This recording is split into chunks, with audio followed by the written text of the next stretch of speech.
Olá, nesse vídeo nós vamos tratar sobre a fisiopatologia da dor. É um assunto que muita gente olha meio de lado, assim, meio fazendo careta, pela complexidade. Mas a gente vai trabalhar os conceitos de uma forma simples, tentando transformar essa complexidade em algo mais palpável, entendendo que um conceito básico que precisa ficar é de que a dor, quando crônica, ela pode ser a própria doença e não apenas um sintoma. Quando a gente fala de dor, existem etapas no processamento dessa sensação. Então, as etapas no processamento da dor são a transdução, a transmissão, a modulação e a percepção. Cada uma dessas etapas acontece em pontos diferentes do sistema nervoso e são partes integrantes de um processamento de uma sensação que nos protege, né? Então, tudo começa a partir da sensibilização periférica do nociceptor. Do ponto de vista fisiológico, quando eu trato de uma dor nociceptiva, existe algo que desbalanceou o equilíbrio normal do nociceptor, que é um aferente primário, né, um terminal sensitivo de um neurônio aferente primário, que tem alto limiar de estabilidade. Então, para que um nociceptor transmita, né, ou para que ele seja estimulado por uma determinada sensação, essa sensação precisa ter um limiar alterado, a não ser que um limiar alto, a não ser que o neurônio esteja sensibilizado. Quem é que faz essa sensibilização? Mediadores, principalmente mediadores inflamatórios ou outras substâncias liberadas a partir de trauma ou lesão celular. Então, sempre que a gente tem lesão celular, a gente vai ter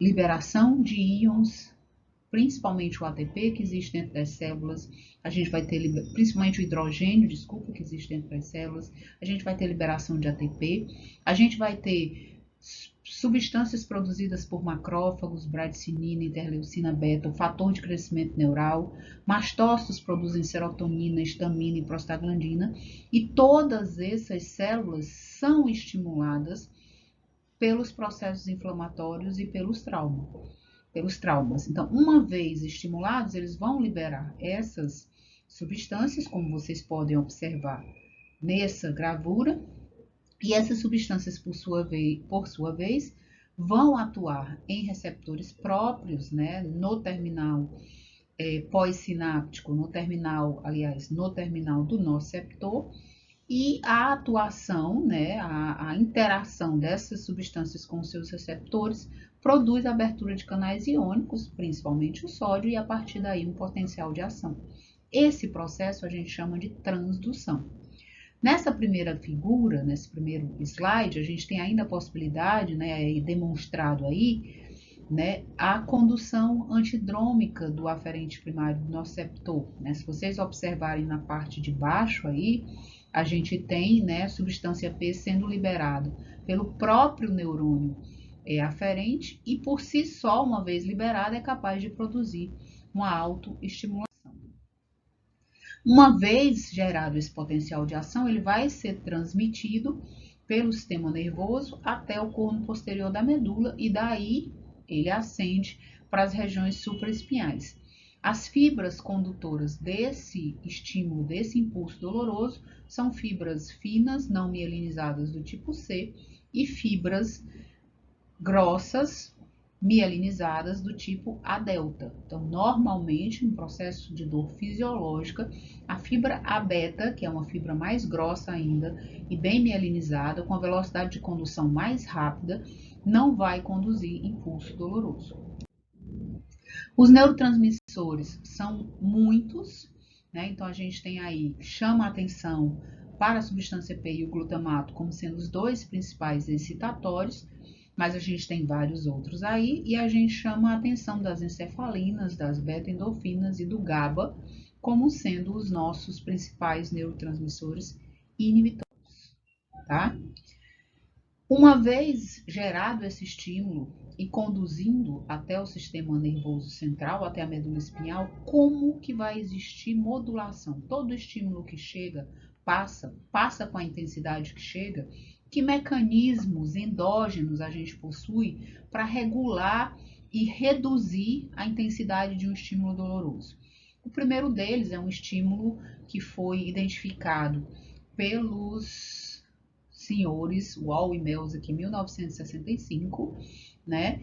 E que trata da estimulação de fibras mecanoceptoras do tipo A beta, como sendo capazes de induzir um interneurônio dentro da medula espinhal, que por sua vez inibe a transmissão na fibra A delta e C, como a gente pode ver ilustrado nesse slide. Vejam que a fibra A beta ilustrada em verde tem uma conexão com a fibra A delta e C, ilustrada em vermelho, através de um interneurônio. Outra forma, né, de controle de modulação da dor é através da modulação inibitória supraespinhal mediada pelo sistema descendente inibitório. Então, o sistema descendente inibitório é o principal responsável pela modulação dos estímulos dolorosos no corno posterior da medula. Os neurônios do sistema descendente inibitório têm seus corpos neuronais localizados principalmente na substância cinzenta periaquidutal, mas também no locus ceruleus, no núcleo da rafo magna. A partir daí, as fibras descendem pela superfície dorsal da medula para fazer conexões com os interneurônios do corno posterior da medula. Então, quem que ativa esse sistema descendente inibitório? Quem que avisa para ele que a gente está sofrendo, sentindo, né, sendo invadido por sensações, né, por estímulos dolorosos e que ele precisa ser ativado? A própria via ascendente que conduz o estímulo doloroso, como vocês podem ver ilustrados nessa figura aí, a gente tem o corno posterior da medula, o segundo neurônio, que é o neurônio que vai conduzir para as regiões supraespinhais.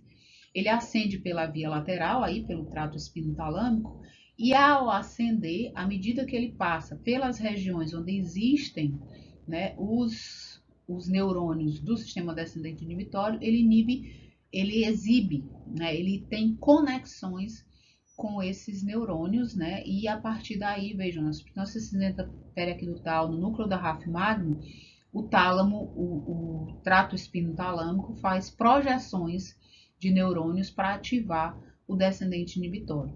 Ao mesmo tempo, existem neurônios que descendem a partir do córtex frontal e da região da amígdala, que também são capazes de ativar o sistema descendente inibitório.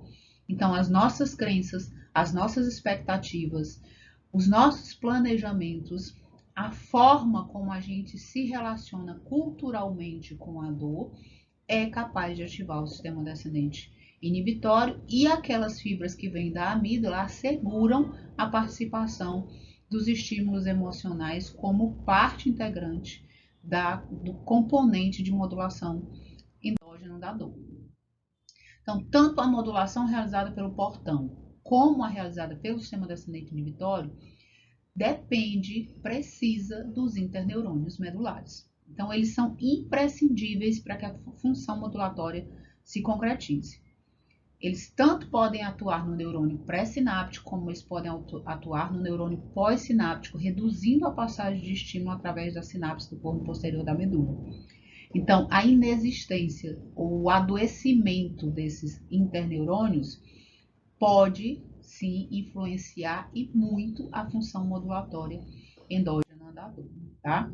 Então, o que é que a gente tem aí? Todas as vezes que eu tiver lesão, que eu tiver injúria, esse gráfico mostra isso pra gente, né? Nos primeiros momentos, e aí tá em meses, no eixo horizontal a gente tem o tempo em meses, né? E no eixo vertical eu tenho a severidade, a gravidade da dor. Então, no primeiro momento, até o primeiro mês, logo depois de uma injúria, de uma lesão, eu tenho níveis, né, de dor altos, né, por volta de 8, 7, tá aí. A partir do momento que o tempo vai passando, caminha-se para um processo de cicatrização da lesão inicial e paulatinamente os níveis de intensidade de dor vão reduzindo e espera-se que ao final de 3 meses isso tenha absolutamente acabado. O que a gente observa na parte de cima do gráfico, né, nessa linha em azul, é exatamente que isso não acontece. Apesar de ter existido cicatrização, ou seja, o healing aconteceu, existe uma persistente ativação neural, né, seguida ainda de espasmos musculares, que mantém os níveis de intensidade de dor lá em cima. Por que isso acontece? Né? Isso é dor crônica, né? A dor que persiste por mais de 3 meses é dor crônica, né? Então, por que acontece isso? Porque acontece alterações no processo de modulação, gente.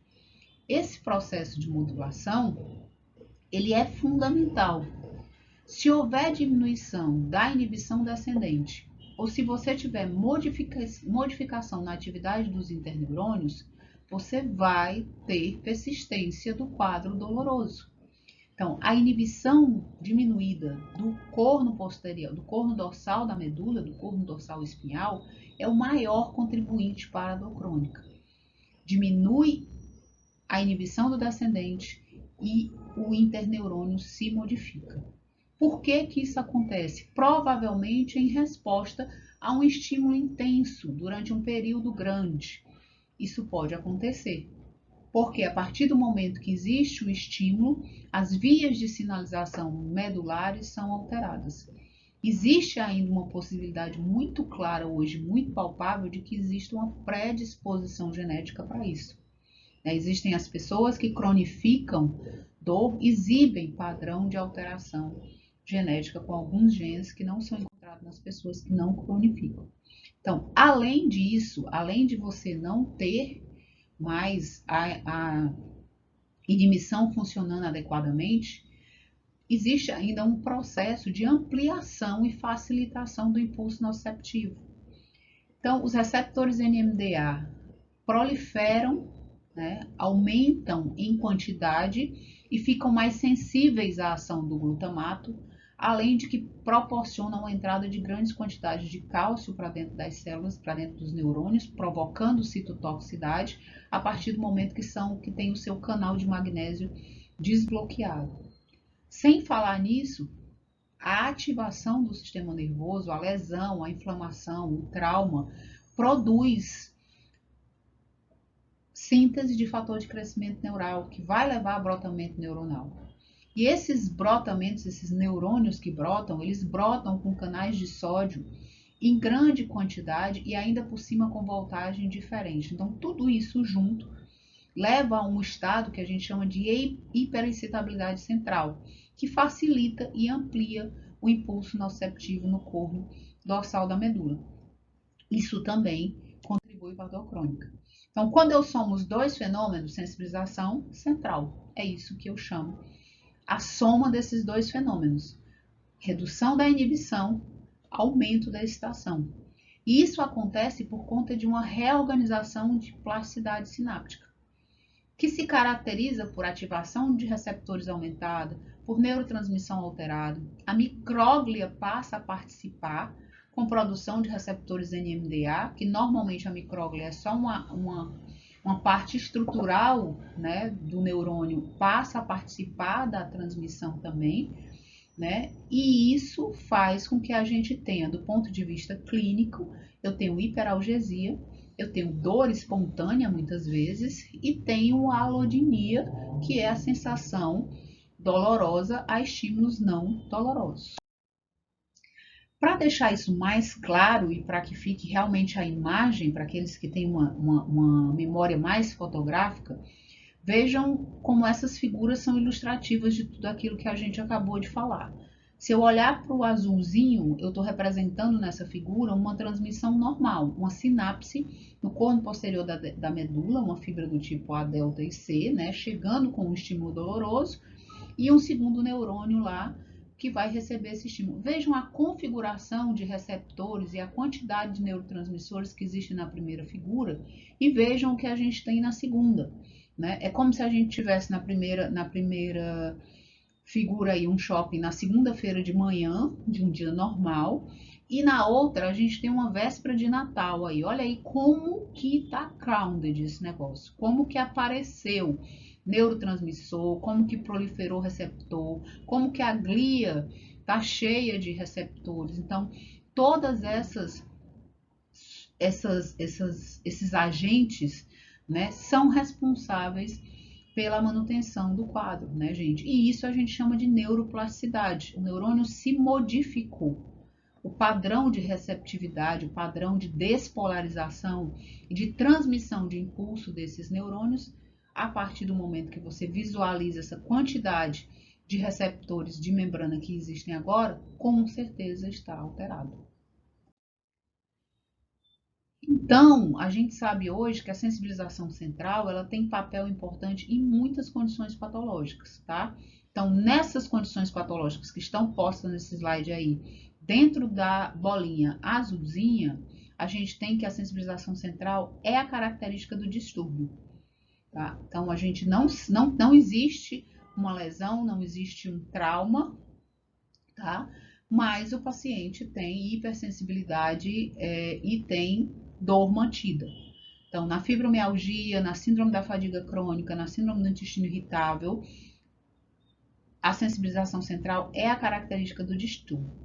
Em outras doenças, a gente tem que a sensibilização central, em outras dores crônicas, como na síndrome do dor miofacial, na lombalgia crônica, na cefaleia crônica diária, no distúrbio temporomandibular, na artrite reumatoide, na osteoartrite, nessas condições a gente tem que a sensibilização central, ela é parte, né? Está presente em um subgrupo, em alguns pacientes você tem, em outros pacientes não, tá?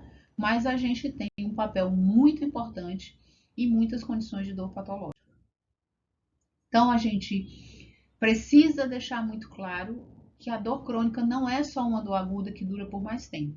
É um processo patológico com um mecanismo diferente. Eu estou lidando com um sistema nervoso alterado com condições de neuroplasticidade que fazem com que ele responda diferente ao estímulo doloroso ou até mesmo o estímulo sensitivo não doloroso, né? Então, eu preciso compreender essa fisiopatologia para determinar o tratamento ideal e principalmente para não desvalorizar ou minimizar as queixas de dor de um paciente que tem dor crônica, né? Então, a dor eu tenho que ela pode ser a própria doença, que ela pode ser resultante de uma doença aguda e ficar depois da cura por conta dos fenômenos de nossa plasticidade.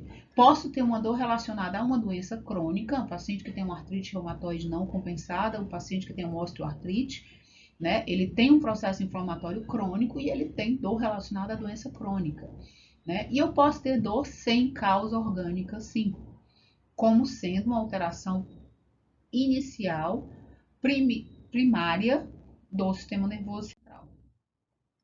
Então, sempre que eu tiver síntese, sempre que eu tiver lesão, né, eu vou produzir dor que até 3 meses vai ser aguda, né? Se cicatrizar normal, essa dor vai desaparecer, eu vou ter alívio da dor. Se houver alteração no padrão de cicatrização e essa cicatrização ocorrer com sensibilização central, a lesão prévia não vai mais estar lá, mas eu vou ter um quadro de dor crônica, né? Então, é isso que a gente precisa que fique bem claro nesse primeiro momento, né? E a gente tentou aqui simplificar e a gente vai continuar falando de fisiopatologia em outros vídeos.